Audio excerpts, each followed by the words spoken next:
D'abord une information pratique. À partir de demain soir, on passe à 19h30. Alors vous allez me dire pourquoi on n'a pas fait aujourd'hui et hier à 19h30. Parce que comme c'était Rosh Chodesh, on a fait sans Tachanounim, donc Mincha était plus court. Comme il faut peser avec le plag à Mincha, donc c'est pour ça que demain il y a un Tachanoun normal. Donc c'est pour ça qu'entre Tachanoun, etc., on pourra arriver à l'heure de plag à Mincha en commençant à 19h30, alors que si aujourd'hui on avait commencé à 19h30, on aurait été trop tôt par rapport au plag à Mincha. Cela dit, je voudrais juste aborder une petite halakha très très intéressante sur le Tisha B'Av. C'est alors déjà en elle-même, elle est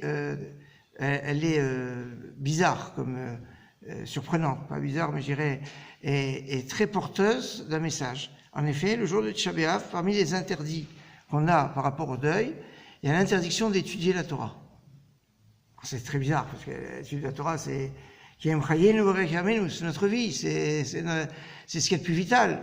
Et là, on nous dit, comme Pikoudé Hashem Isharim et Samchelev, les lois de Dieu sont droites, elles réjouissent le cœur.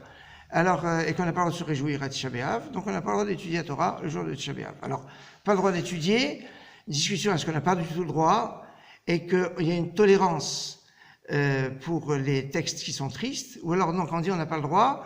On n'a pas le droit d'étudier ce qu'on veut, mais il y a une obligation quand même d'étudier. Il y a un débat qui existe quand même. Toujours est-il que le jour de Tisha B'Av, pour des raisons de deuil, on ne peut étudier que des choses tristes. Mais là où ça devient encore plus compliqué, enfin plus bizarre, c'est que le Rama ramène des poskim, des rishonim, qui disent que la veille de Tisha B'Av, dans l'après-midi, on doit déjà ne pas étudier la Torah. Pourquoi ? Parce que l'étude qu'on va faire l'après-midi va nous procurer de la joie après. Et donc on va avoir de la joie pendant Tisha B'Av de l'étude que j'ai fait la veille de Tisha B'Av. Et ça c'est quand même c'est surprenant. On n'a pas dit qu'on va interdire des choses le jour de Tisha B'Av avant Tisha B'Av pour que le jour de Tisha B'Av on soit... Les interdits de Tisha B'Av c'est le jour de Tisha B'Av. On n'a jamais vu que les choses commencent avant. Et là, il y a de grands débats aussi quand ça c'est samedi. Puisque quand Tisha B'Av tombe, soit Shabbat qui est opposé à dimanche, ou Tisha B'Av qui tombe dimanche, la veille c'est Shabbat après-midi. Alors est-ce que ce din aussi s'applique Shabbat après-midi? Alors là on a le spectre large de ceux qui disent oui, bien sûr, évidemment on peut étudier, il y en a même qui disent on peut étudier même si c'est chol. L'interdiction c'est d'étudier Tisha B'Av. Donc on ne va pas commencer à l'interdire avant. Et puis il y a ceux qui vont dire non, vaut mieux étudier que des choses tristes, et il y en a qui vont dire celui qui ne peut étudier que des choses qui ne peut pas étudier s'il étudie pas autre chose, il y en a qui étudier autre chose. Enfin, il y a ceux qui vont interdire jusqu'à ceux qui vont permettre complètement, même quand c'est chol. Mais ce que je voulais vous montrer par là, c'est le côté très particulier de l'importance de l'étude de la Torah. Et qui passe par un terme qui est intéressant, parce qu'on dit qu'il Pikoudé Hashem, Yesharim et Samchelev. Les lois de Dieu sont droites. On n'a pas dit Limud Torah, mais Sameach. On a cité un verset qui se trouve dans le psaume 19.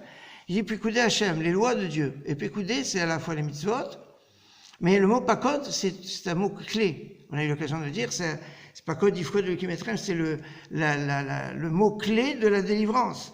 Et c'est aussi le mot clé par rapport à la faute du Vaudor qui est repoussé sur chaque génération. Enfin, c'est pas anodin d'appeler les lois, les mitzvot, Pekoudim, et qui est avec justement ces termes alors qu'on avait plus d'une dizaine de termes qui auraient été possibles.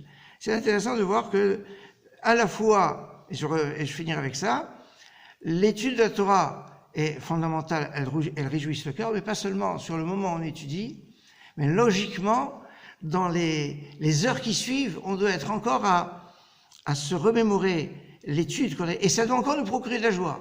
Alors, déjà, c'est un ridouche que ça procure la joie, mais c'est pas seulement que ça procure la joie au moment où on les découvre, ça procure la joie même quand on va les répéter, quand on va les réviser, et qu'on va être encore dans la continuité, quand on va être, alors, des fois on ferme un livre, on a complètement oublié ce qu'on a lu. On sort d'un Pran Vartora, de quoi on a parlé? Je ne me rappelle plus du tout.